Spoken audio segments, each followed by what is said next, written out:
आज का क्वेश्चन है भर्ती की शर्तें, मतलब कंडीशन ऑफ रिक्वायरमेंट। किसी भी चीज़ की भर्ती के लिए क्या क्या शर्तें होती है, तो उसके बारे में आपको निबंध लिखना है या लेख लिखना है या उनके बारे में आपको संक्षिप्त जानकारी देना है। तो यह क्वेश्चन पूछेगा कि किसी भी चीज़ की भर्ती के लिए क्या क्या उसकी रिक्वायरमेंट होता है या क्या आपकी उनकी शर्तें होता है, उसके बारे में इसमें जानेंगे। यानी कि कोई भी नौकरी करते हैं तो उसकी क्या क्या भर्ती की शर्तें होती है।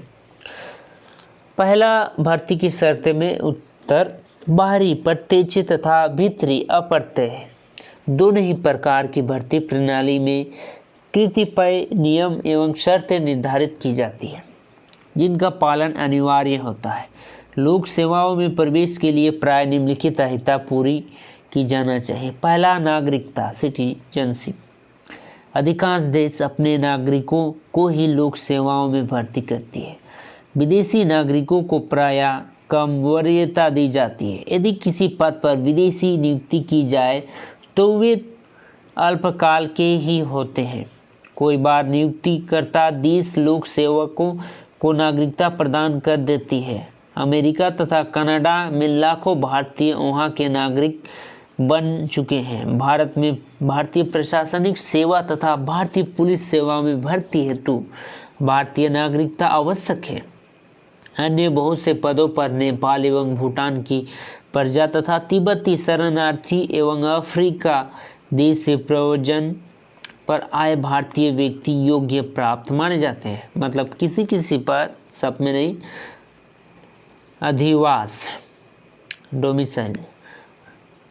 भारत सहित अधिकांश देशों में अधिवास अर्थात स्थानीय निवासी भी लोक सेवकों के लिए एक हिस्सा मानी जाती है। भारतीय भाषा, संस्कृति तथा क्षेत्र की जानकारी होना अच्छा लोक सेवकों के लिए बहुत आवश्यक है। सन 1957 ईस्वी से पूर्व अधिकांश पदों पर भर्ती हेतु अंधविश्वास संबंध नियम लागू थे, किंतु राज्य पुनर्गठन आयोग ने अंधविश्वास संबंधित संहिता को समानता के अधिकार विरोधी बताई है। आयोग के एक रिपोर्ट के आधार पर भारत सरकार ने जन रोजगार विश्वास संबंधित अधिनियम 1957 पारित की है तथा अधिकांश पदों पर अंधविश्वास की शर्त समाप्त कर दी गई है। किंतु संविधान के अनुच्छेद 16 में यह व्यवस्था है कि उचित कारणों के आधार पर राज्य के निवासियों को ही अधिवास के आधार पर नियुक्ति किया जा सकता है। इस हेतु व्यवस्थापित द्वारा कानून बनाए जाना जरूरी है। लिंग, सेक्स। पुरुष प्रधान समाज में प्रायः स्त्रियों को लोक सेवा आयोग के योग्य नहीं समझा जाता है। भारत की संविधान लिंग भेद को मान्यता नहीं देती। वर्तमान में लगभग सभी प्रकार की सेवाओं में महिलाओं को पुरुष के बराबर ही अवसर प्रदान किए गए हैं। लिंग के भांति व्यवहारिक स्तर पर अहलता भी अब प्रचलित नहीं है। पूर्व में कोई पदों पर अविवाहित उम्मीदवार को ही वरीयता दी जाती है। आयु सीमा यानी एज। भारत में आयु के स्तर पर भर्ती के लिए एक शर्त है। भारतीय तथा ब्रिटेन के अधिकांश पदों पर नवयुवकों को अधिक महत्व दिया जाता है जो स्कूल और कॉलेज से सीधी नौकरी में आते हैं, जिसकी विपरीत अमेरिका में लोक सेवाओं का भर्ती में वरिष्ठ व्यक्तियों की वरीयता दी जाती है। भारत में आयु सीमा का निर्धारण की योग्यता एवं आवश्यकता के अनुसार किया जाता है।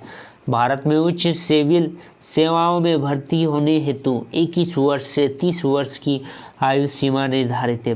विभिन्न राज्य में सिविल सेवकों में लगभग इस आयु वर्ग के युवकों की भर्ती होती है। आवश्यकता अनुसार आयु सीमा कम या ज़्यादा हो सकती है। मतलब ST SC OBC को ये इसमें छूट देता है। ST SC को 5 साल, OBC को 3 साल।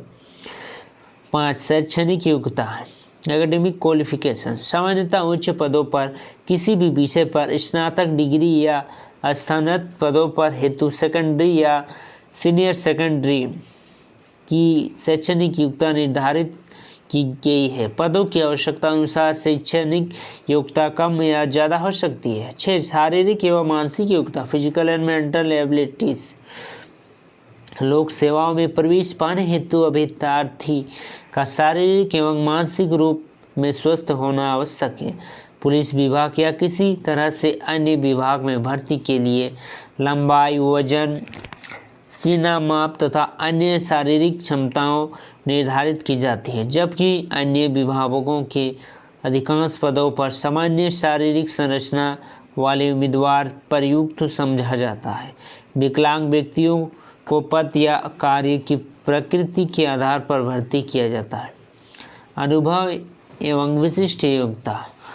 बाहरी भर्ती में बहुत से पदों पर भर्ती के समय अनुभव की आवश्यकता नहीं होती है, लेकिन उच्च तथा तकनीकी प्रकृति के पद पर भर्ती के समय कुछ वर्षों के अनुभव अपेक्षित होती है। चिकित्सा, शिक्षा, विधि, इंजीनियरिंग, वैज्ञानिक इत्यादि के संबंध पदों पर भर्ती के लिए संबंधित क्षेत्र में मान्यता प्राप्त या विशिष्ट योग्यता होने की आवश्यकता है।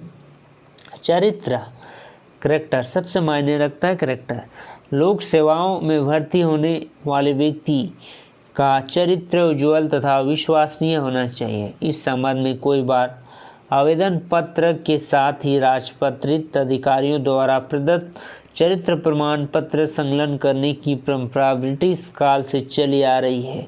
सरकारी सेवाओं में नियुक्त होने वाले व्यक्तियों का प्रशासनिक द्वारा पुलिस सत्यापन भी करवाया जाता है ताकि अच्छे चरित्र की पुष्टि हो सके। यह थे हम जाने थे भर्ती की शर्तें, यानी कि कंडीशन ऑफ रिक्वायरमेंट, किसी भी चीज़ में भर्ती के लिए क्या क्या शर्तें लागू होती है उसके बारे में डिटेल से